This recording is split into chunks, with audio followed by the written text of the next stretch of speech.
M Q M کے ایک senior رہنما خواجہ اظہار الحسن نے ایک بار کہا تھا کہ کراچی رہنے کی نہیں بلکہ سہنے کی جگہ بن گیا، اور اس کی زبوحالی اور بربادی کی داستان تو ابھی کچھ وقت پہلے ہی ایک بین الاقوامی ادارے نے اسے ناقابل رہائش شہروں میں شمار کر کے بیان کی تھی۔ مگر مجال ہے کہ ہمارے سندھ کے نسل پرست حکمرانوں کو تعصب کی لگی اینک سے یہ تباہی اور بربادی نظر آ جائے۔ انہیں تو 24 گھنٹے سے بارش میں ڈوبتا کراچی نیاگرا فال کا منظر پیش کرتا دکھائی دے رہا ہے۔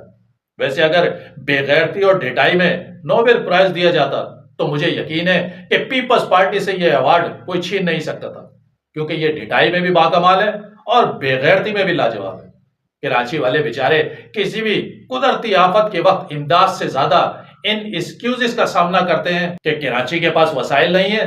کراچی کو وفاق اس کا پورا شہر نہیں دیتا، کراچی کے میئر کے پاس اس شہر کا 37% کنٹرول ہے، اور اس جیسے بے شمار دیگر ایکسکیوزز کہ جنہیں سنتے سنتے کراچی کے لوگ بچپن سے جوانی اور جوانی سے بڑھاپے تک پہنچ گئے، مگر اس کے انتظامی باپ کا تعین آج تک نہیں ہو سکا۔ مگر جب بات وسائل کی جائے تو شازیہ مری صاحبہ اسمبلی میں کھڑے ہو کر دھاڑتی ہیں کہ کراچی کسی کے باپ کی جاگیر نہیں ہے۔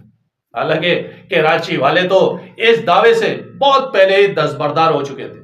کہ جس کھنڈر اور تباہ حال کراچی کا یہ نسل پرست حکمراں دعویٰ کرتے ہیں، ایسا کراچی تو یقیناً ہمارے باپ کی جاگیر ہو بھی نہیں سکتا، کہ جو اب رہنے یا سہنے کو تو چھوڑیے، دیکھنے کے قابل بھی نہیں چھوڑا۔